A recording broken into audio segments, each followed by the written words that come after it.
और चलिए अब आपको सीधे संसद की कार्यवाही में लिए चलते हैं। सदन में चर्चा किया आपने और सदन में चर्चा करके घड़ियाली आंसू बहा के और उस समय के गृह मंत्री को विदा करके नए गृह मंत्री को बैठा दिया, मुख्यमंत्री को विदा कर दिए और आतंकवाद को पूरे देश में पनपने के लिए आपने जगह देने का काम किया। यही तो काम कर रहे थे आप। आतंकवादी की बात कर रहे हैं।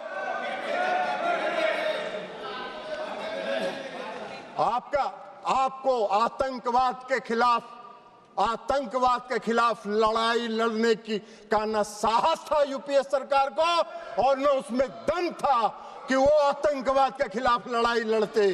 खाना पूरी करते थे, घड़ियाली आंसू बहाने का काम करते थे। हाँ,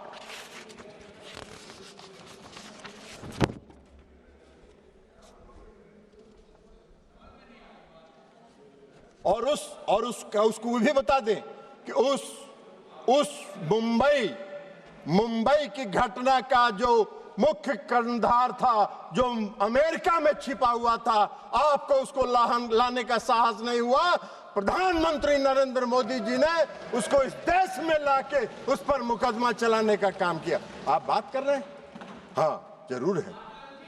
आज जरूर है कि इस देश में भारत ने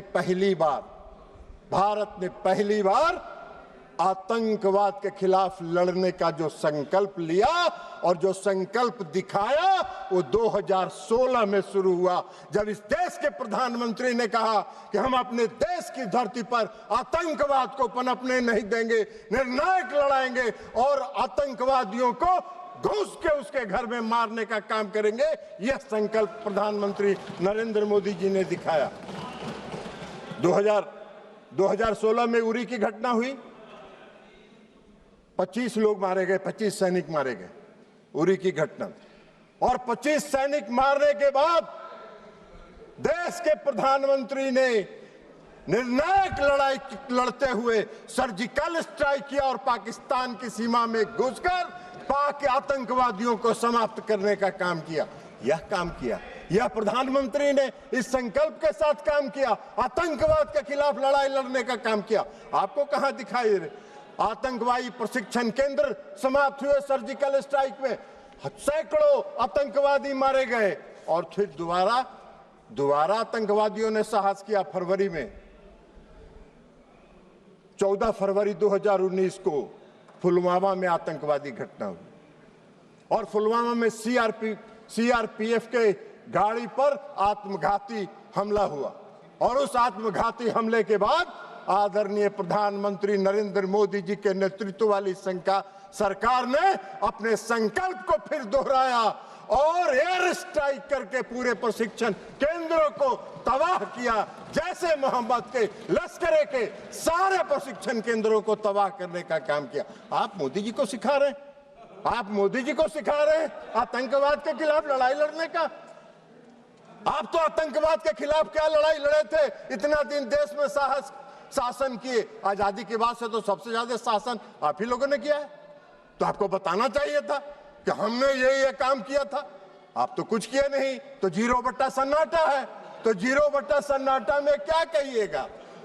तो खोज रहे हैं, अभी बोल रहे थे पहलगांव में आतंकवादी किन उद्देश्यों के साथ आया, उसका भी व्याख्यान आप ही कह रहे थे कि इन उद्देश्यों के साथ पहलगाम में आतंकवादी घुसे थे। आपसे पूछ के घुसे थे क्या वो लोग? आपको कैसे जानकारी है कि वो किस उद्देश्य के साथ लेके घूमे? अरे ऐसा बात मत करिए। कम से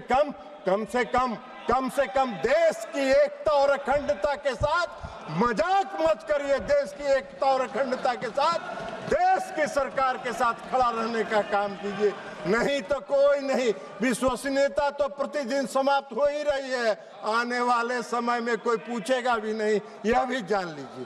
तो इसलिए एयर स्ट्राइक किया प्रधानमंत्री जी ने। पुलवामा की घटना के बाद 26 अप्रैल को बालकोट में घुस के एयर स्ट्राइक करके आतंकवादियों के प्रशिक्षण केंद्र को समाप्त करने का काम किया। ये प्रधानमंत्री का संकल्प था, ये मोदी जी का संकल्प था। यूपीए के किसी सरकार के प्रधानमंत्री ने यह संकल्प नहीं लिया था। यह काम मोदी जी ही कर सकते हैं, दूसरा कोई नहीं कर सकता है। और अब ऑपरेशन सिंदूर पर आइए। 22 अप्रैल को पहलगाम में घटना हुई, और 22 अप्रैल को पहलगाम में जब घटना हुई तो अरे जाओ ना यार, वहां वोटर बड़ा जाली बनवाए, वो उधर जाके देखो।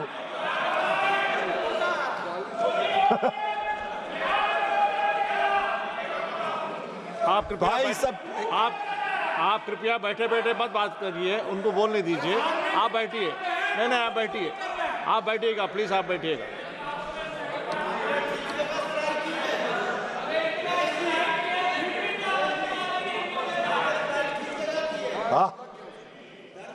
वो होए नस पकड़ा गया है, असली नस पकड़ा गया। इलाज भी, और अगर देखिए आपको एक चीज बता देते हैं, अगर असली बीमारी पकड़ा जाता है तो उसका इलाज भी परफेक्ट होता है।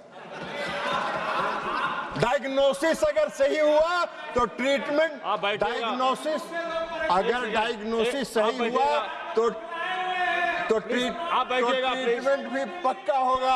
आपकी बीमारी समाप्त हो जाएगी, चिंता मत करिए। आप बैठिएगा। आप नहीं, जब भी बोलेंगे, आप जब मौका देंगे तभी बोलेंगे। और सभापति महोदय, प्लीज एड्रेस द चेयर। सभापति महोदय, 22 अप्रैल को पहलगाम में घटना हुई।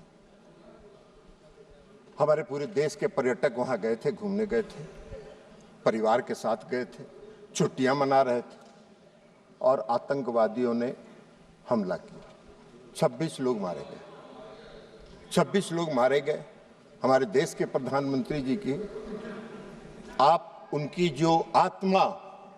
उनकी आत्मा जो इस देश में बसती है,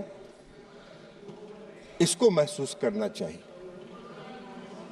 वो यात्रा स्थगित करके, विदेश की यात्रा स्थगित करके देश में तत्काल वापस आने का काम उन्होंने किया। और इसलिए कि उनको दर्द था इस बात का। सुन लीजिए ना यार, बैठिए ना, प्रवचन मत दो ना यार, तमाशा कर रहे हो।